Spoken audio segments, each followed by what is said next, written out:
700ഓളം കുടുംബങ്ങൾക്ക് 40 മിനിറ്റോടാണ് വിതരണം ചെയ്തത്. 4 5 ഞാനവിടെ സ്റ്റേജിൽ വെച്ചുകൊണ്ട് വിതരണം ചെയ്തു. ബാക്കി 40 മിനിറ്റ് കൊണ്ട് ആ പറഞ്ഞ എല്ലാവർക്കും അവിടുന്ന് വിതരണം ചെയ്തു. 10,000 രൂപ വീതം ഓരോരുത്തർക്കും കൊടുത്തു, ഈ എഴുന്നൂറിൻ്റെ അടുത്തുള്ള ആളുകൾക്ക്. അപ്പം ഇനിയും അവിടെ മറ്റു പല സംഗതികളും സമസ്ത ചെയ്യാൻ പോവാണ്. സമസ്തക്ക് ഈ വകുപ്പിൽ കിട്ടിയ പൈസ അത് അവിടെ തന്നെ ചിലവാക്കും. അത് സമസ്തകളുടെ ജമിയത്തുലുമ. പിന്നെ ആരോ വാട്സപ്പിൽ ഇത് അവിടെ കൊണ്ടുപോയി കൊടുക്കുന്നു, ജിഫീതകൾ വർദ്ധിക്കണേ, മറ്റോടത്ത് കൊണ്ടുപോയി കൊടുക്കുന്നു. അങ്ങനെ പൊള്ളു പലർക്കും എഴുതാലോ. ഇപ്പം എല്ലാവർക്കും എഴുതാനിപ്പോൾ ഒരാളുണ്ടല്ലോ, ഞാൻ അവൻ എന്നെ പറ്റി ഇങ്ങനെ എഴുതാണ്. കാരണം ഞാൻ എൻ്റെ അടുത്ത് ഈ ഫോൺ മാത്രമേ ഉള്ളൂ, ഈ ചെറിയ ഒരു ഫോണുള്ളൂ, വേറെ വലിയ ഫോണില്ല. അപ്പോൾ എല്ലാവർക്കും അറിയാം മൂപ്പർ ഇതൊന്നും അറിയില്ല. പക്ഷെ ഞാൻ അതൊക്കെ അറിയുന്നുണ്ട്, അത് വേറെ സംഗതി.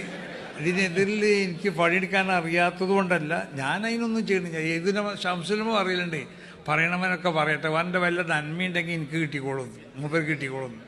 അത് എനിക്കും പറയാനുള്ളൂ. വല്ല നന്മ ഉണ്ടാവില്ല, അതാണ് ഇപ്പം സംഗതി. അവൻ്റെ അടുത്ത് വല്ല നന്മയും വേണ്ടേ, ഈ പറയണവൻ്റെ ചെയ്തതിൻ്റെ അടുത്ത് അങ്ങനെ ഉണ്ടെങ്കിൽ അത് നമുക്ക് കിട്ടിക്കോളും. നമ്മളിപ്പോൾ അവൻ്റെ നന്മയൊന്നും ആഗ്രഹിക്കണില്ല, അത് വേറെ സംഗതി. കാരണം അത് കാത്തുനിന്നിട്ട് കാര്യമില്ലല്ലോ, വല്ലതുണ്ടെങ്കിലല്ലേ. അപ്പം നമ്മൾ സ്വന്തം നന്മ ഉണ്ടാക്കാൻ വേണ്ടി നമ്മൾ എടുത്തിട്ട് ശ്രമിക്കാം. അപ്പോൾ അതുകൊണ്ട് എല്ലാവർക്കും എഴുതാനും പറയാനൊക്കെ ഒരാളുണ്ടല്ലോ, അത് സന്തോഷമാണ്. അപ്പം അങ്ങനെ എല്ലാവരും എഴുതുന്നവർ എഴുതുക, പറഞ്ഞവർ എഴുതുക, തോന്നിയവസരം പറഞ്ഞവർ അങ്ങനെ പറയുക, മനസ്സിലായി, ഇല്ലാത്ത പറഞ്ഞവർ അങ്ങനെ പറയുക, പൊള്ളി പ്രചരിപ്പിക്കുന്നവരൊക്കെ പറയുക.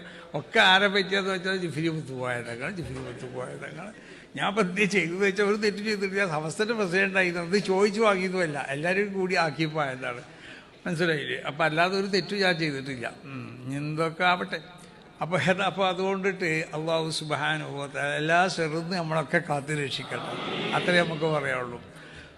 പിന്നെ ഷെറൊക്കെ ഒൽക്കയിലെ മണങ്ങട്ടിയതൊന്നും ഞാൻ പറഞ്ഞില്ല, ജാമീന്ന് പറയണ്ട, ഞാനതൊന്നും പറയണില്ല, അതൊന്നും ഞാൻ ദ്വാരക്കലില്ല, മനസ്സിലായില്ലേ.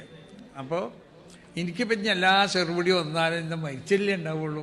അത് ഏതായാലും ഇപ്പം എല്ലാം മക്കളുണ്ടായി, മക്കൾക്ക് മക്കളുണ്ട്, ഒക്കെ സന്തോഷത്തിലാണ്, മനസ്സിലായി, ഒരു പ്രയാസങ്ങളൊന്നുമില്ല. ഇനിയിപ്പോൾ മരിച്ചാൽ നോക്കിയാൽ മതി. അപ്പം ഇങ്ങനെ പറഞ്ഞ് എല്ലാവരും കൂടി പറഞ്ഞ് മരിപ്പിച്ചാണ് ഞാൻ അങ്ങനെ മരിപ്പിച്ചോട്ടെ. അപ്പോൾ അതുകൊണ്ട് സമസ്തനാരും കേടെടുത്തരുത്, അതെനിക്ക് പറയാനുള്ളത്. അതൊരു വലിയ നല്ല സംഘടനയാണ്, അതിന് നമ്മൾ വളർത്തണം, അതിന് വേണ്ട സൗകര്യങ്ങൾ ചെയ്തു കൊടുക്കണം, അതിൻ്റെ 100ാം വാർഷികമൊക്കെ ഒരു സംഭവമാക്കി തീർക്കണം. അതിൻ്റെ നിലനിൽപ്പ്, ദീൻ്റെ നിലനിൽപ്പിന് ഇവിടെ ആവശ്യമാണ്. അതിനു വേണ്ടി സ്ഥാപിച്ച സംഘടനയാണ് സമസ്തകളുടെ ജമിയത്തുലമ. അല്ലാഹു സുബ്ഹാനഹു വ തആല എല്ലാ ഷെറിന്നും നമ്മളൊക്കെ കാത്തു രക്ഷിക്കട്ടെ എന്ന് ദുആ ചെയ്തുകൊണ്ട് യോഗം ഉദ്ഘാടനം ചെയ്തതായി പ്രഖ്യാപിക്കുന്നു. അസ്സലാമു അലൈക്കും വറഹ്മത്തുള്ളാഹി.